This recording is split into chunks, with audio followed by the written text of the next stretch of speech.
It's August 19, and today in Philippine history, Luis Rafael Yanco y Ronquillo was born in Bacoor, Cavite in 1841. I am Mona Magno Filus. I hunt down ancestors and trace fascinating stories in Philippine history. Luis Yanco was born to Remigio Yanco, a mestizo de Sangli, and Agatona Ronquillo, a Spanish-Filipina mestiza. Naulila siya sa edad na 12, kaya napilitan siyang magtrabaho habang inaalagaan siya ng isang tiyahin na nagbigay sa kanya ng kaunting edukasyon. Sa tabing dagat ng Cavite, naging errand boy at kargador siya, carrying passengers' luggage. But the waterfront also gave him a dream. Pinaginipan niyang magkaroon ng maraming barko tulad ng nakikita niya sa loob. Gamit ang tipid at tapat na trabaho, nakabili siya ng isang bangka. Noong una, naghahatid siya ng sariwang tubig mula sa Cavite patungo sa Maynila.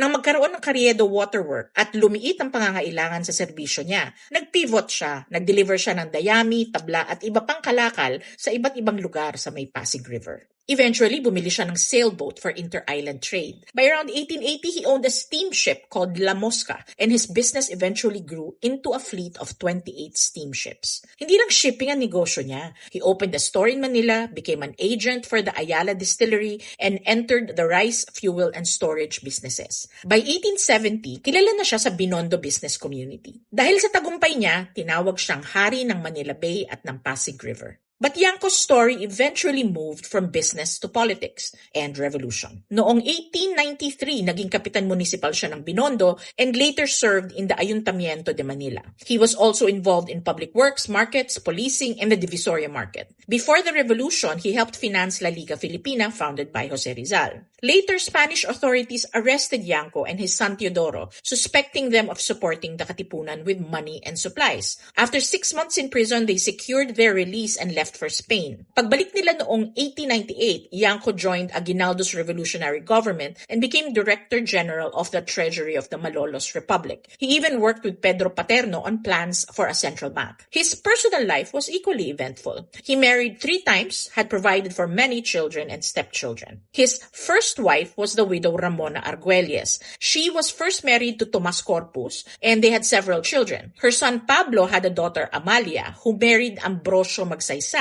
the brother of President Ramon Magsaysay. Ambrosio and Amalia were the parents of artist Anita Magsaysay Ho. Yanco's eldest son, Teodoro Yanco, inherited his business acumen and later became Resident Commissioner of the Philippines to the United States. Paz Yanco, Luis's daughter from his third wife, married industrialist Miguel Jose Osorio, founder of the Victoria's Milling Company.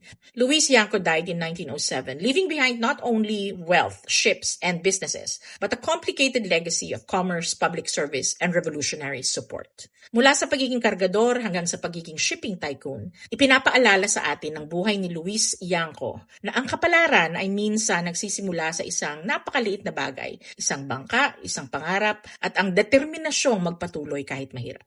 O, diba? Meow meow.